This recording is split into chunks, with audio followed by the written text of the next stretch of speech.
Okay, welcome to the library. My name is Troy Swanson. I'm the library department chair. Today we continue in our one book series about World War Z, looking at some of the themes from the book, and we're looking at the history aspect today of diseases, plagues, and outbreaks. So really, upbeat kind of stuff. In the novel, World War Z, which I encourage you to read, you can get it in the bookstore. We have it for checkout here. The zombie plague is a virus that spreads across the world and causes all kinds of problems. And it's the great thing with using the zombie metaphor is it separates it from reality enough that you can read about it and it's not so gruesome and horrible and it's fiction and you're separated from reality. But the interesting thing is that some of the horrible stuff in that book is based on real outbreaks and plagues and things that have impacted humans and our history in some very significant ways. So today, we've invited our historians on campus to come together and consider in the big picture how have diseases and outbreaks impacted us. So with that intro, I'll do intros of our speakers. If there's 4 awesome reasons to take history classes at Moraine Valley, these are the top 4, I think, and they're great instructors, so sign up is just a commercial. At the end is Merri Fefles. To her left is Kristine VanBaren. To her left is Josh Fulton. And to his left is Jim McIntyre. So with that, thank you guys. And I'll turn it over to Merri, I think. Well, since I have the biggest mouth of the group, I'm usually elected to be the moderator. Can you all hear me? Okay? All right, great. We love you. So, love you guys too. Very loving faculty here. So most of us we teach history survey courses, and so we are in our survey courses. We don't usually spend tons of time talking about diseases, but there are some that really stick out, right? Because they've had a major impact on history, and so we're going to kind of talk back and forth about how some of those diseases has shaped the way the societies have grown. How maybe the impact that the deaths have had on that society, how it's shaped the governments and shaped the politics and perhaps some of the policies that have come out of it. So we'll be talking about things ranging from the Black Death to the AIDS virus, even a little bit maybe talking about some of the more recent ones like your H1N1, and there's always some kind of new mutant strain of something coming out. And how does that affect how we live? So do you want to start with perhaps maybe talking about, you want to go through kind of a list, Jim, of some of the different ones, and then maybe... So we can do, is this on? So we can do your sort of top 10 list of diseases. You can cheer if you have a favorite, right? Yes. So one of the earliest well-recorded outbreaks is late Roman Empire. It's called Justinian's Plague because it occurred during the reign of Justinian in the 6th century. And it's somewhat... there's a lot of controversy. Did it help the Western Empire fall, and to what extent? There's, of course, the ever-popular Black Death, right? The Black Plague of 1348 to 1350. Never goes out of style. No, never goes out of style. And there are subsequent outbreaks. I mean, a lot of these, too, it's important to remember that where you might have one really disastrous sort of upheaval, such as, like a World War Z kind of thing, they come back. Many of these diseases have subsequent outbreaks throughout that, and people just sort of follow this same blueprint of hysteria. You have the outbreak when Cortez shows up in the Americas and brings smallpox and influenza with him, which is 1519 to 1521, which there's, again, how decimating was it? Well, we don't even have written records, so they're not sure. It may have killed off 30 million people. You have, following on that, there's a smaller outbreak that could be quite disastrous in North America in 1775 to 1782, again, smallpox. You have the Spanish influenza at the end of the First World War, 1918. You have the AIDS epidemic, which could be considered easily a global pandemic. Polio? Did I miss any of the top? Polio? Polio, polio absolutely. Which, again, has but again, that's an interesting one if you think about it, because there's no sort of focused outbreak period. Like we can put years to a lot of these, but polio rages through the 20th century. It's still out there now. Yeah. One of the things I was just reading actually was how they were close to, in 2010 I think it was, they were within 200 cases of actually eradicating polio. Polio was considered eradicated in this country by 1979, but that it's continued to plague countries more in the developing world, namely Nigeria, Afghanistan, and Pakistan. And the WHO, the World Health Organization, working with actually Rotary International. Rotary International was an NGO, a non-governmental organization in this country that helped lead to the eradication in the United States. But they were really close to coming within 200 cases of killing it off. But a lot of, you mentioned before, Jim, about mass hysteria. There was concern, and I'll get to why there was a little justification for it, by some of clerics in countries like Pakistan and Nigeria, that this was a Western influence thing. These vaccines that were being brought in, these immunizations, were either HIV infected or they were some other type of plague that was designed to hurt that population. This was a Western threat. And so they put a stop to the workers there. And in Pakistan, several years ago, I think about 6 WHO workers were shot and killed. And so they were super close to getting rid of it, and then it started raging again and jumped to about 16 different countries. And now they're trying to get back to where they're kind of bringing it under control. But it's interesting how this fear of, they talked to one parent who said that his 6-month-old daughter, he wanted to get her vaccinated, but he believed the cleric who told him, don't get her vaccinated. This is just a Western conspiracy to hurt your child. And now she's paralyzed. One of the few that is that, because not every person that gets polio is paralyzed after. But that's kind of an example right there of how this is a disease that we think in this country it's totally gone, it's been eradicated, but it's still raging in other parts of the world. And you bring up a good point too. When you like a lot of times popular perceptions, and that definitely comes across as a theme in the World War Z book, where the way people perceive what the disease is doing has a huge influence that may have no actual connection. Vaccination's a big one. When they have smallpox in North America in the 1770s and 80s, is one of the first times they start vaccinating. Unlike modern vaccinations, they were using active bacilli, which means they're basically getting the disease and pricking you with it. The idea being a minor exposure, your immune system will handle it, as opposed to an unplanned exposure. But a lot of people ran away from, didn't want anything to do with that at all. And then the Black Death, there are a lot of instances where people are, abandoning the cities for one, breathing only through perfume scarves, wearing amulets, any kind of the amulet's sort of remedy. Always a good one, good remedy, the amulet. Yeah. Well, and in some towns with the Black Death, they started killing a lot of cats and dogs with the idea of, we think this is being transmitted through the cats and dogs. And so they start killing them, which means the rodent population, which was actually where it was coming from with the fleas on the rodents, grew. So what they were trying to do as part of this hysteria of, this might be it, so let's stop this, really dramatic responses, they're actually making the problem much worse in their attempts to fix it. I think these sort of perceptions and realities are always a very interesting thing with this. Probably one of the most famous works Probably one of the most famous works on the Spanish flu, of course, which doesn't originate, in Spain. That would be one thing to at least note with that. Is the perception of it. When you hear the phrase plague, most folks go, wait, what? No, what do I have to do to not get plagued? But I have a cold, or I'm getting the flu, have flu-like symptoms, This is something that most folks usually aren't that afraid of, as it were. We tend to have less sort of perceptive-based social fear, as opposed to things like, bubonic plague. And what you mentioned, the Spanish influenza, I think, which did not originate in Spain. One of the things I read was that they call it, diseases always get names that are not necessarily attributed to the country they actually come from.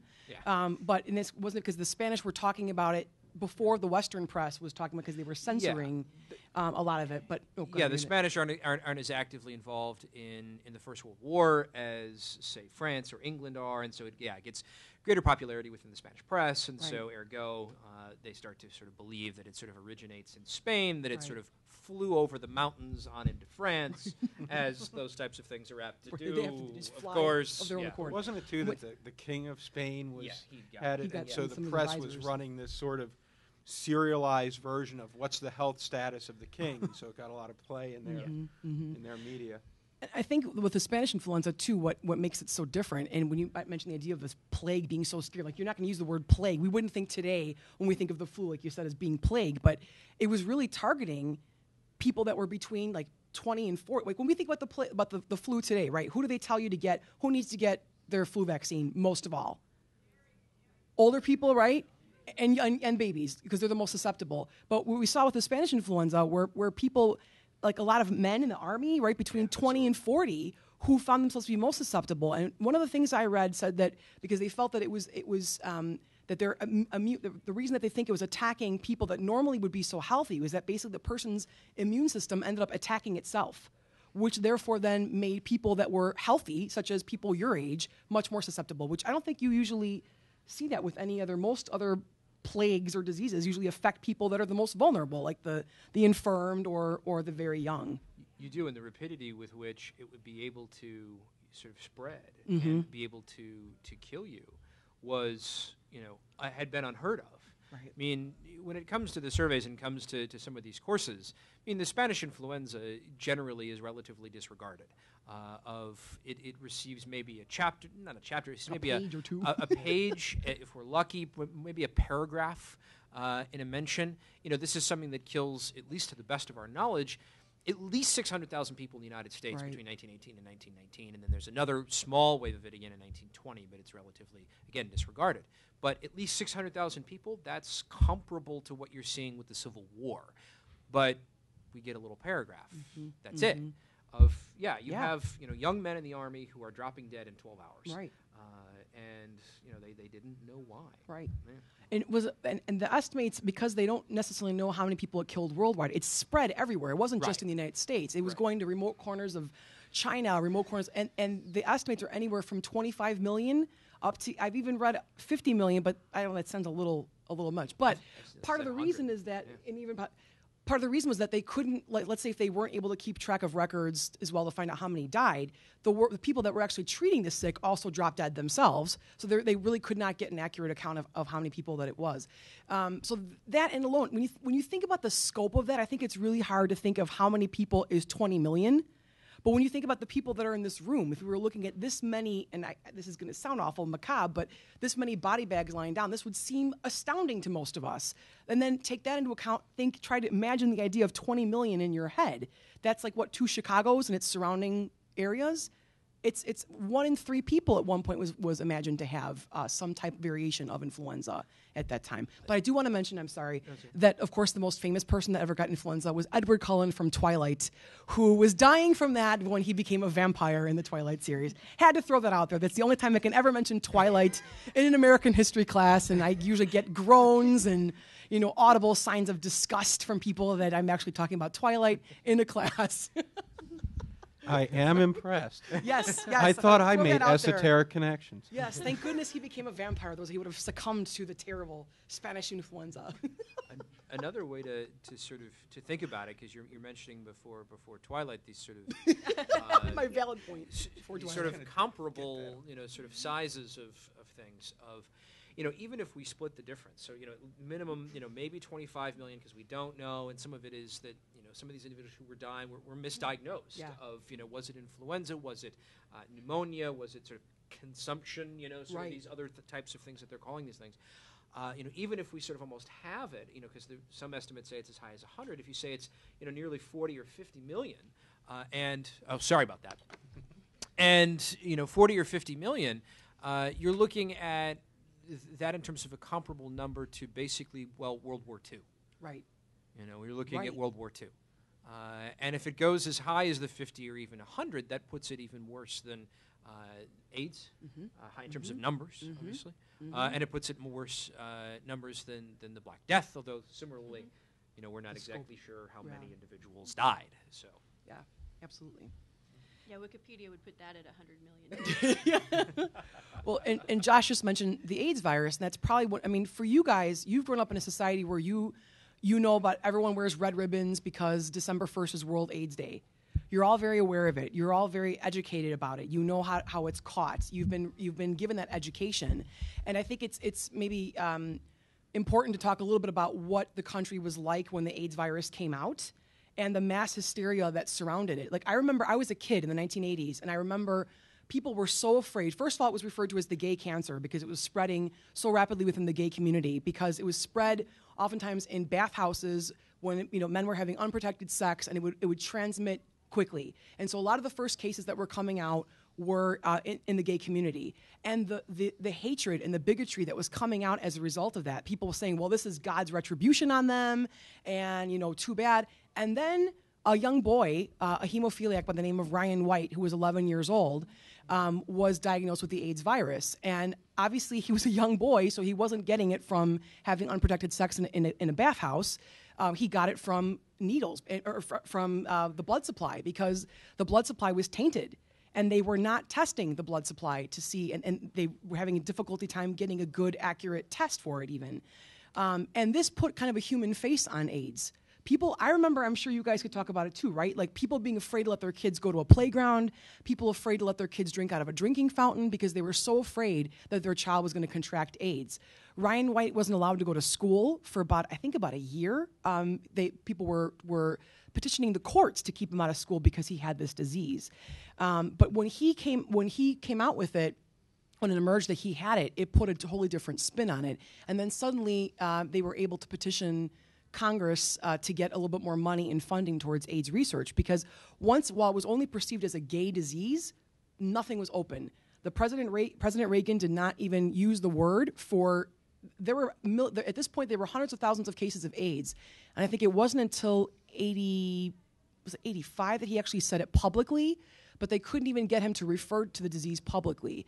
And I think one of the things that had a major impact on Ronald Reagan was that a good friend of his, an actor, a fellow, because Ronald Reagan was a former Hollywood actor, not a very good one, that's a personal opinion, I'm just going to throw that out there, but he was. And he was president of the Screen Actors Guild, and one of his very good friends was Rock Hudson, who was a Hollywood leading guy, well known, in so many movies, and it emerged that not only was he was homosexual, but he also had contracted the AIDS virus. And I think that kind of really was an eye-opener for a lot of people, because, again, here was this beloved, iconic figure, and it came out that he had AIDS. And again, though, the hysteria. Remember when Rock Hudson was on Dynasty, on an episode of Dynasty, which was an good old soap opera that was on ABC, I believe. And there was a scene where he was supposed to kiss his co-star, Linda Evans. And people were freaking out. Oh, my God, a man with AIDS is going to kiss a woman on TV. Is she going to get the AIDS virus from kissing him? And it got all these viewers. Well, at the time, we only had like 3 channels, so you didn't have too many options besides, CBS, NBC, and ABC, but it got a huge audience. And that also brings to mind someone like Princess Diana, who was one of the first people to be photographed shaking hands with people who had AIDS without a glove on, because she was trying to put a human face to it, that, people were being treated just inhumanely because there was so much of a lack of education about the disease. And I could go on and on, but I don't know if any of you want to chime in there too. But I mean, I think that does cross each of the different conflagrations that we kind of mentioned here, that there is a fair amount of scapegoating. People are ostracized from the community because they're perceived as threatening. And again, that's one of the themes that comes across. Now, granted, I personally would find a zombie slightly more threatening, but I think it also, though, if you pause and think about it, it's the way people react to a disease that they don't understand. Where scientific knowledge is lacking, hysteria has room to take over, and you see that repeated again and again throughout history. Yeah. People. And another one of the things that it touches upon is, as understanding grows within the society, people respond differently. Instead of killing the plague victims to get rid of the plague, or burning them or what have you, now we call in medical, we call in the EMTs, right? But another theme that kind of popped up as you were talking about it is sort of that idea of the society before and after, and how, like, in the aftermath, and sometimes, I mean, this can be a lot of gloom and doom, certainly, but there are positives. When these outbreaks hit, they do tend to propel medical research. They tend to propel medical practice. The smallpox epidemic of 1775 to 82 makes vaccination basically a standard response. It's a cutting edge technique, and again, a lot of people refuse it, but as time goes on, they start to find that, hey, the people who've been vaccinated have a better survival rate. And once you've experienced this milder, watered down form of the disease, you're now immune to it. There's a lot of positives here. So you start to see those alterations take place in the societal reaction. Like in Abigail Adams, didn't she vaccinate her kids against smallpox? Yeah. And that was pretty scary too. The idea of actually having to infect your kids with a live virus, and then try to wait and hopefully that they don't get it and they don't die from it. I mean, it's a pretty scary thing. Is it okay if I say something else? Or okay. So the idea, as you were mentioning too, about the effect of AIDS on society too, right? Like, how many of you all have ever done a breast cancer walk or seen the pink ribbons? Everything's pink, right? All that comes from also the AIDS virus. This notion of it transforming the way that we look at disease. There was I don't remember at least too many ever like walks or runs or charitable drives. I mean, people tried to collect money like with polio and things like that to try to help eradicate the disease, but not like it is now. You have so many different things, whether it's Lou Gehrig's disease, ALS, or whether it's breast cancer, or whether it's again AIDS, or whatever it might be. Children's cancer, whatever it might be. I think all of us are so much more aware of this because of what happened with the AIDS virus, and that people then and a lot of it started with celebrities too. Magic Johnson was an NBA player who came out and announced in 1991 that he had contracted HIV, and again that was another kind of transformative moment when this was a heterosexual celebrity. This was not Rock Hudson, who deserved it, as many people said, because he was gay and got AIDS. Announced that he had the disease, and again, it put a different human face on it, and also then called for even more amounts of research. So, question.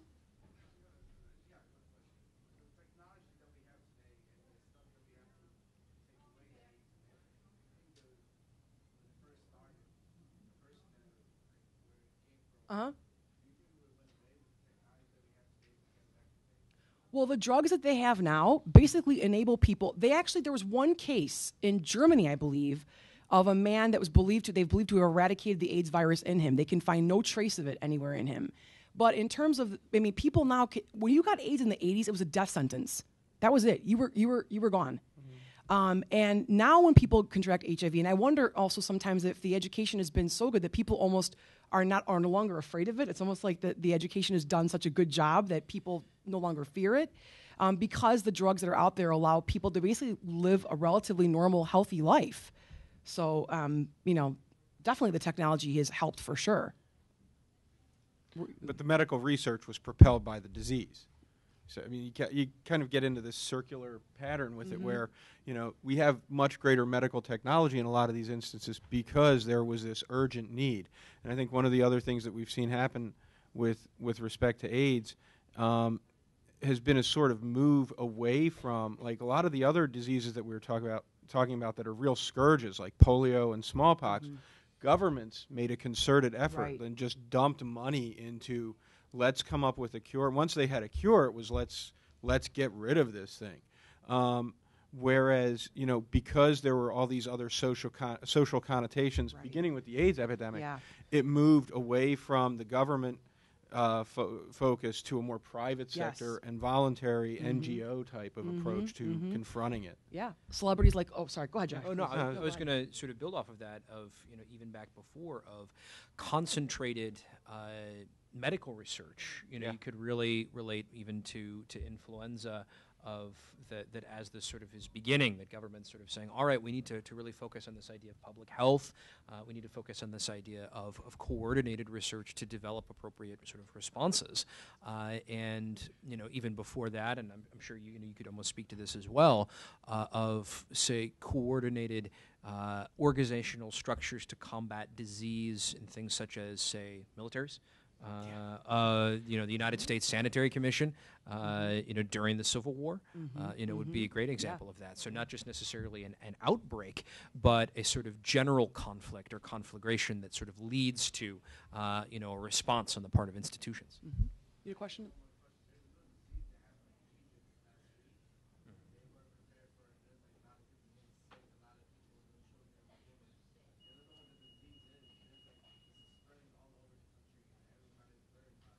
You're referencing a disease that's an outbreak of a disease currently in Egypt that you said is spreading rapidly and that they don't know what it is. I don't know.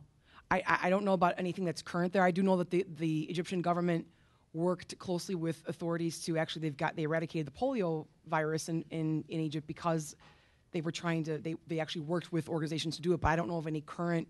I don't have anything right now. Sorry. Other questions? Yes, sir. Isn't there a big difference between HIV today and modern medicine, us versus, per se, a third world country that doesn't have the resources to protect them versus back in, the plague, you just got it. It didn't matter who or how you just get it. Definitely. I mean, if you look at even the continent of Africa, right? The AIDS virus is still very prevalent there, especially in sub-Saharan Africa, because they don't have the access to a lot of the drugs and so there's been efforts made by a lot again by private philanthropic organizations like the Bill and Melinda Gates organization to bring those drugs there. Also, though, what does not help the situation though is that you also have superstitions too. You not only just superstitions, but even in some countries like Uganda, where you had the Catholic Church totally coming out against the advocation of condom use, where the government wanted to give out condoms to people, and because what you were seeing happen in places like sub-Saharan Africa was that you'd have, workers who might be going and working at a mine, men would be working in a mine throughout the week, and then we're not always going home to their families. So what do they do on the weekends for fun? Well, let's go visit the local brothel.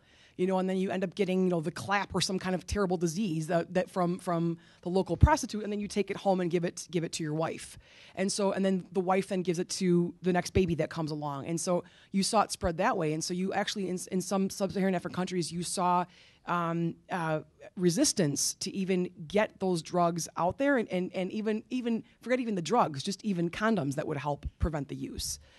So there are sometimes other forces at bay out there preventing that outreach from getting there.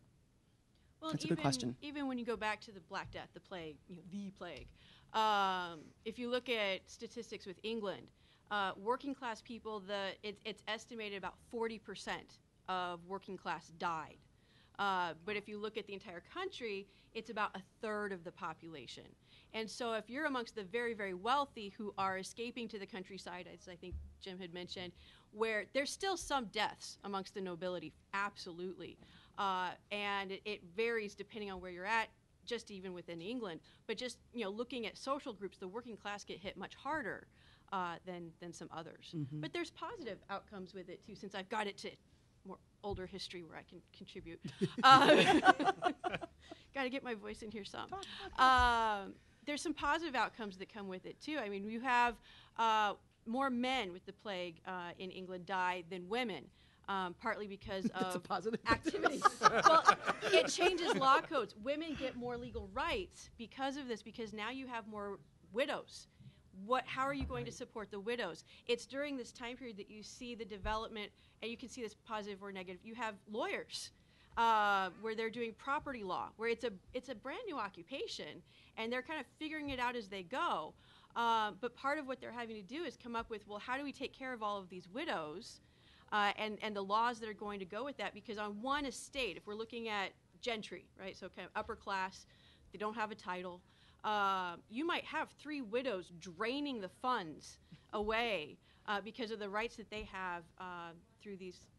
But it is giving women more legal rights, which I view as positive. Right.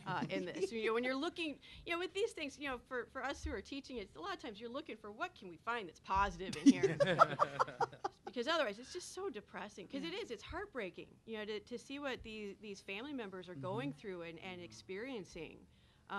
Even when it's a plague and a lot of people are dying, it's still your kid or your husband or your parent, or it's still very emotional in all of that. Absolutely.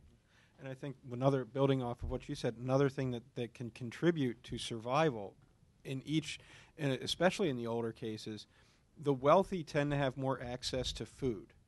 And you find out, we're saying working class, peasants, usually, and with the plague and also with Cortez and the Spanish in the Americas, there's malnutrition is rampant. through the peasants. So even those who would have had a chance, who might have had some natural immunity or who could have maybe mollified some of the effects, their immune systems are already weakened. It's like you get a kind of perfect storm of conditions a lot of times too that makes these events so catastrophic. You mentioned before about putting a sympathetic kind of face on it, the idea that it is someone's father or brother or sister or mother, whoever.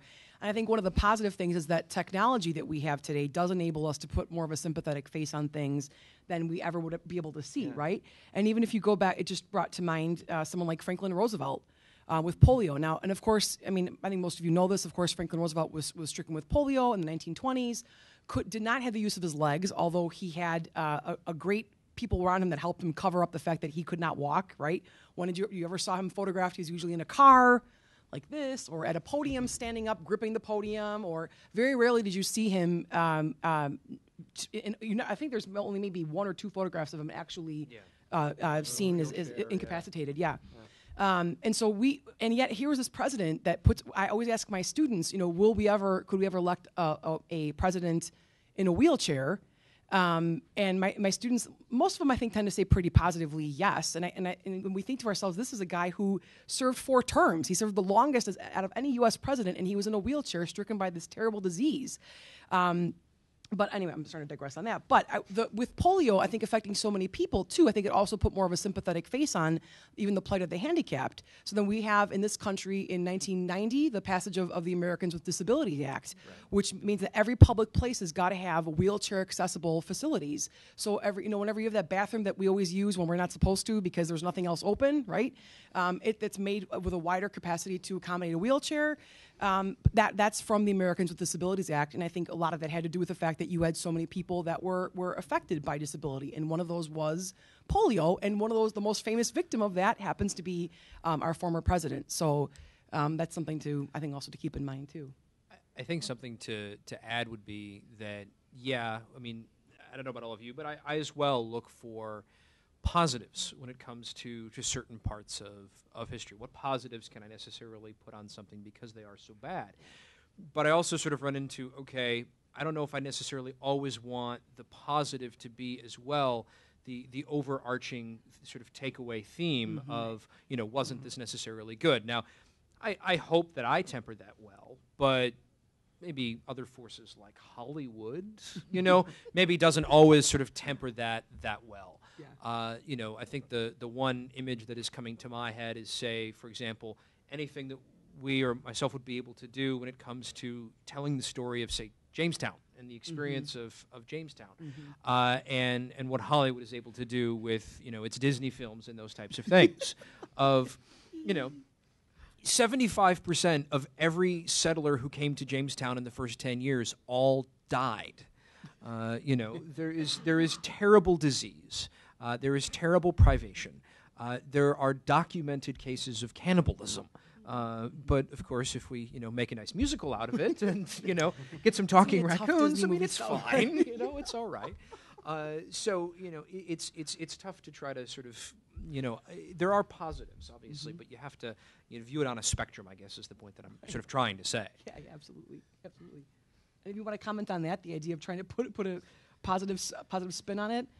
I guess the one positive spin I can think about was, cholera was affecting the state of Illinois quite a bit because, we were putting all of our waste, dumping it into our drinking source and then drinking the water afterwards, which is always awesome. But what do we end up doing? I think it kind of it speaks to the audacity and the ingenuity of people in this state that they decided that, well, instead of let's not necessarily worrying about maybe cleaning up the water, let's just move the waste on down to another state. So then they built the sanitary and ship canal. They dredged it so that basically the force of gravity would pull the Chicago River backwards so that no longer, we basically reversed the flow of the Chicago River so that no longer was our waste contaminating the lake that we were drinking out of. So we made lots of friends in places like, East St. Louis and other people who were downriver from us, but at the same time, you have a major engineering feat that reversed the river. I don't know if any of you just heard, I just heard talk recently about them discussing actually reversing that flow, which I don't know if that's, I don't know if that's going to happen, but. Any thought about, Jim, about putting a positive spin on plagues and death? I should point out that it's actually part of all of our contracts as historians here at Moraine Valley that we must all hate the Disney movie Pocahontas with a passion, as our students have probably noted already. Yes. It's the best movie ever. Positives. I mean, well, the plague, also the plague, the Black Plague, also does work to undermine the feudal system, which is, I think, a good thing. Absolutely. And again, it's a tough balance. It's a tough calculus to work through because you're looking at oftentimes profoundly useful and wonderful benefits that come from medical science, but and you have to ask, would you have the AIDS drugs? And many, I'm sure a lot of the research that went into those drugs spun off into other categories that benefit a lot of us. Mm-hmm. Would you have that emphasis if you didn't have this horrible disease at the beginning? Yeah, right. So you do get this sort of mixed bag of consequences along with it. And I think that's like one thing that you can say with surety is that the society on the other side of whatever the medical cataclysm is profoundly different than what went in before.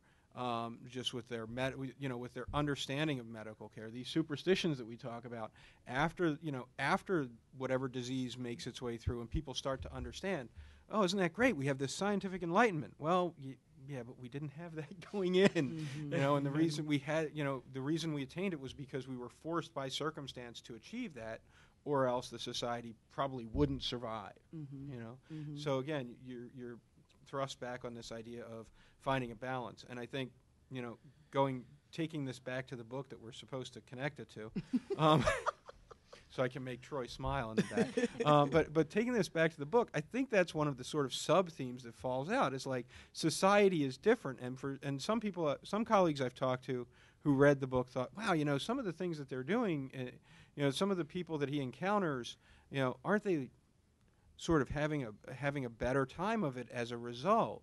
It's like, well, yes, but you had to have, society as it was beforehand break down in a catastrophic way to get to this other point. So there is always a sort of value trade-off. Mm-hmm. Mm-hmm. Mm-hmm. Other. Yeah.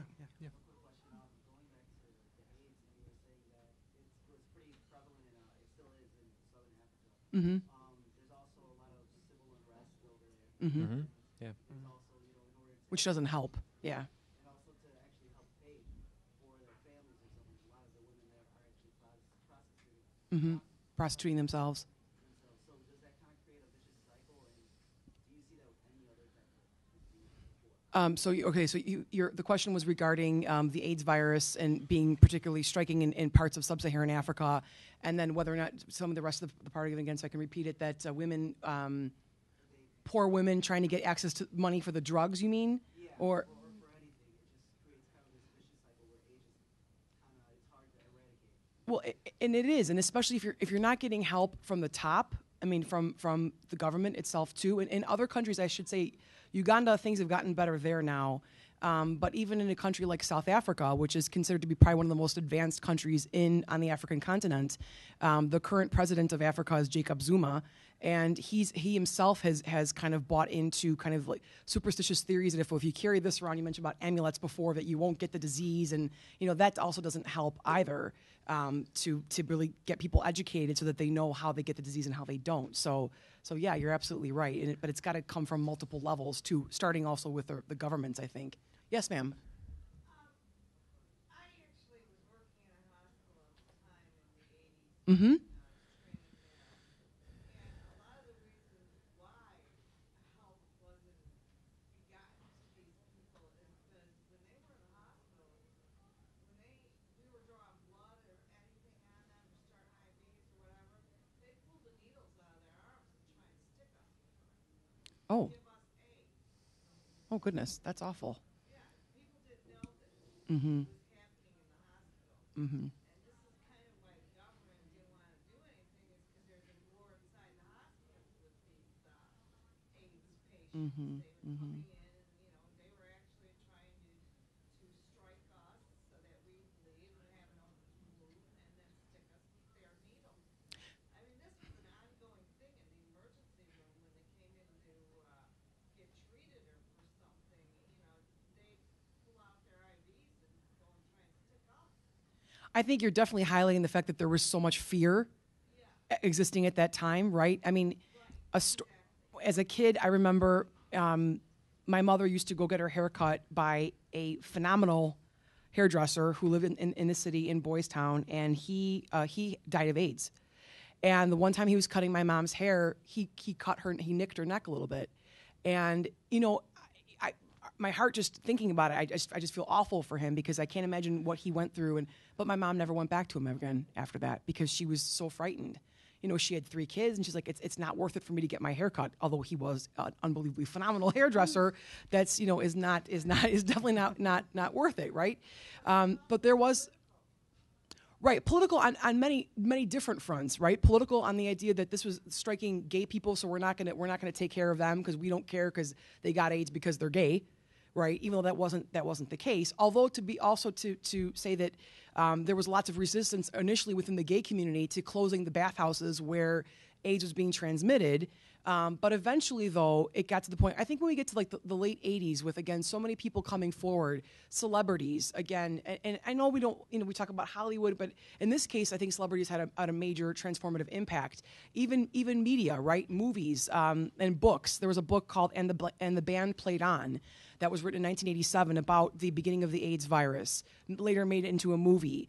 Tony Kirshner's really famous play that was done here at Moraine, Angels in America, about the AIDS virus. There was so much fear and so much suspicion. And, you know, again, I think a lot of you guys, you remember that, right? Not being your parents saying things and like, being afraid to let you go places. And, you know, now you guys don't have any of that growing up, thank goodness.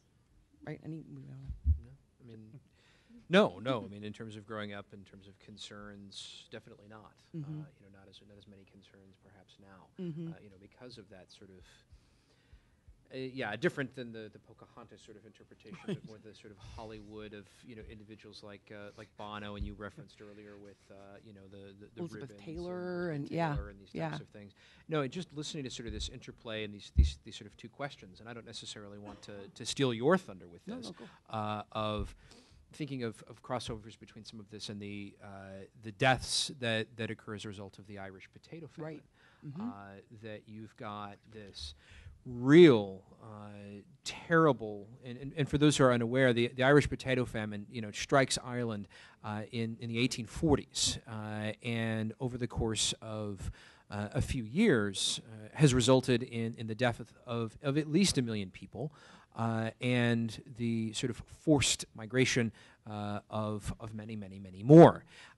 And, you know, you were sort of mentioning this idea of the initial blame being placed on individuals who are homosexual because of the nature of their sexuality, where, of course, that initial blame on the part of many within England, on the famine within Ireland and the deaths in Ireland was because, well, they're Irish. They're dirty, and so this they're is lazy, God's they're- curse on the Irish, you know, for sort of these types of things.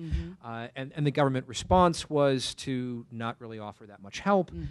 And when to offer sort of assistance, I remember reading of the work projects to try to get folks to work, because obviously this type of horrific famine, which we're talking about this, you know, sort of saying it's destroying 80 to 90% of the food supply within a country of around 7 to 8 million people.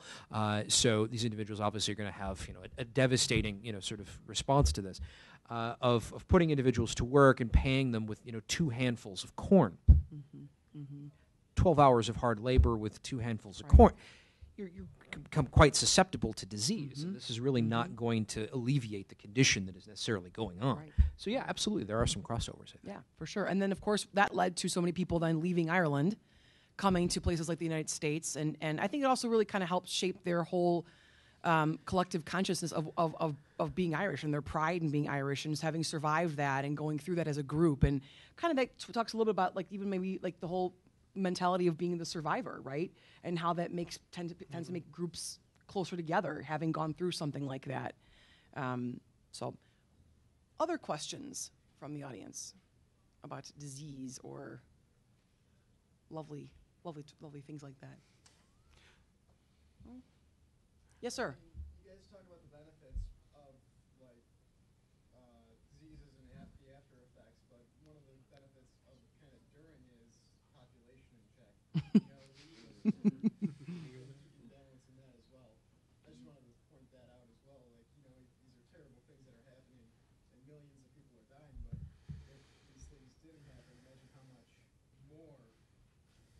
stuff could be happening right now, like 50 million people for the Black Plague or whatever it was.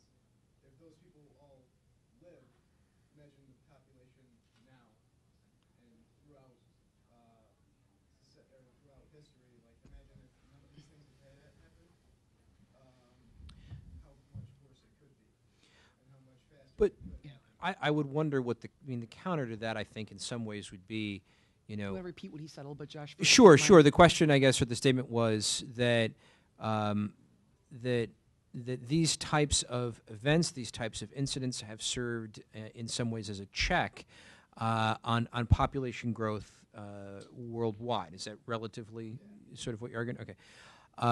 You know, I think the other comment to that would be that's in some ways assuming that high amounts of population contribute to some real issues. And I think you can sort of bring in individuals like Malthus and Ricardo and others from the 18th century and the 19th century. But I don't know if the Malthusian crisis necessarily has ever met in that we've run out of sort of food supply. We have the food. It's a question of access to it and access to food that is actually good for you. I mean, I think we have perhaps too much food in this country, you could argue, reasonably so, and too much food that isn't necessarily that good for you. I eat way too much of it myself.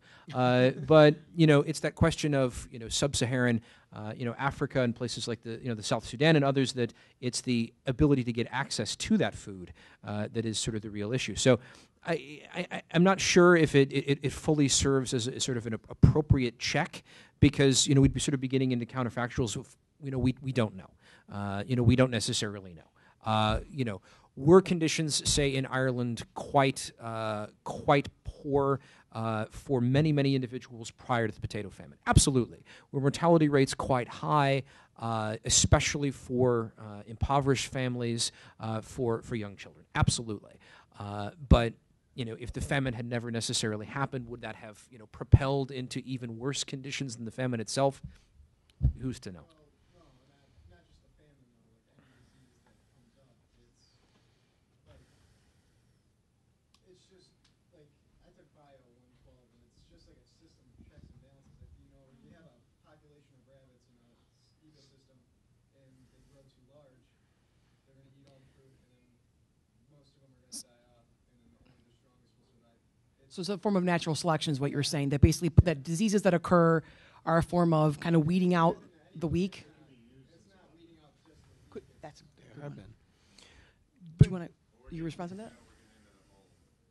Europe coming to Mexico and everything like that. And so you have a case where disease essentially decimates entire civilizations in essence. Whereas we had, yes, Europeans had that technical advantage to some extent, but what would it have, if this disease wasn't there, how would have that all turned out? Right. You couldn't just bring enough people over to kill 20 million people. So, the whole idea that it's helped out by the fact that this disease kills them to a certain extent. I get a little uncomfortable with the idea of saying, like, because I know what you're saying. I totally do. And I guess, though, I think to myself, though, I guess as long as it's not me being naturally selected, it's like, whereas if it was my kid or if it was my, I mean, it's like so, it's an easy call to make if it's not our civilization. right. It's okay if, but yeah. Another question over here? Or comment? Add on to what he was saying, I think like anytime you take in environmental science class, it's saying with how great our population is and our rate of consumption, just how many planets it'll take to support future generations. So if those people didn't die off from plague or famine or whatever, they would have reproduced and had the children, and the population now would be even greater, just because those people probably would have had the chance to reproduce and whatnot. So I think he's getting into the environmental aspect of it. Can we handle that rate of consumption? And then adding on to Professor Fulton, like even in the United States, even though we do have a whole bunch of food, we have places like the west side of Chicago, they have food deserts, they don't have Right. great Access to good food. supermarkets where they have that access to food. So it's just like, it doesn't even have to be a third world country. We see it But I think an important thing to bring into it when you're looking at it from the scientific perspective, that's a model. That's like if all things remain the same and this population growth continues to happen at this rate. When historians look at it different, because I think when you look at the past, you find so many different variables that can come in and throw a monkey wrench at your model that it's very hard. And one of the things that a lot of historians have gotten in trouble for over the years is trying to force the facts into their nice, convenient model so that they can, get their book published or whatever it is. but in all reality, you find out that, to me, the study of the past gets most interesting where the model breaks down, where it's like, hold it, what's going on with that? And I mean, you do get instances, and because it was mentioned over there that, yes, at times the diseases during the Middle Ages, they would use the Black Plague as a biological weapon. There's certainly, it's a force multiplier for Cortez, absolutely, I would say. Even in the 18th century, there's Pontiac's Rebellion after the French and Indian War, and this one British officer, Geoffrey Amherst, basically, when the Indians sort of came in to make peace with the British forces, it was coming on winter, and they were asking for food and any other, and so Amherst told them at what is now Pittsburgh to give out these smallpox-ridden blankets to the Indians, and basically said that'll suit our purposes because the bacilli can live in clothing for some time, and it did. I mean, they now think that sort of helped propel this later outbreak. So yeah. Oh no, I'm not. I don't think any of us are assuming that. No. Sorry about that. One of the positive outlooks that you can look at back at it and say, well, this could be potentially never a good thing for disease or famine or any of that, but it could be a potential outlook on it from when you look at the past. Mm-hmm. Also, along with the food consumption, where you're saying we have too much, we have so many preservatives in this country that they don't have in other countries like India. Half the stuff they catch at sea goes to waste because they don't have refrigerators, Mm-hmm. refrigerated trucks and stuff, so they can't preserve the food. By the time it gets to market, 75% of it is spoiled. So, can we help out with that? That would be a good thing. In India, especially with them, they are overpopulated. You see slums of millions of people living in absolutely terrible conditions, and they can't get food because of the way they get their food to the market. Mm-hmm. Like that, Yeah.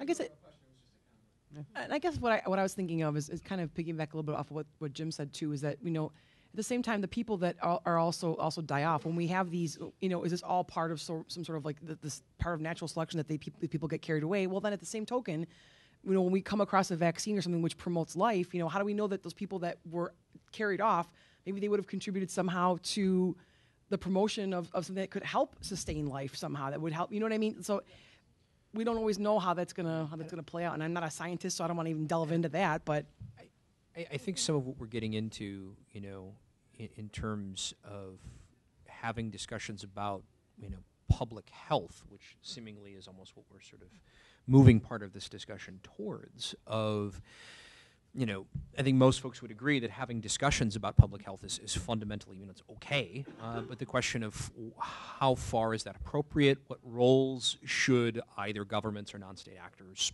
play, is important as well. I mean, you're bringing up these issues of either, natural sort of selection or a sort of systematic checks. I mean, yeah, you can argue that there are relative, sort of issues with that. Over time, as you were saying, Jim, as well.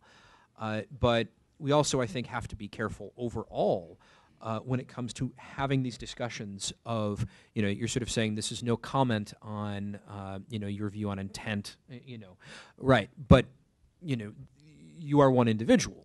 Who knows? Someone else might sort of say, yeah, let's go ahead. Let's get rid of them. And again, I'm not saying that you are. I'm saying that obviously, over the course of history, we have had individuals that argue that public health should be used sort of in those ways. I mean, the way that I'm sort of thinking of this is, say, eugenics movements at the beginning of the 20th century as being a very active sort of part of this. And so, you see the evolution of public health in many Western countries at the end of the 19th century and at the beginning of the 20th. And part of that comes this sort of view that forms of selection can be governmentally ordered and with real devastating effects on, families and people. Absolutely. Are there other questions out there? The panel. Well, this has been such a cheery time.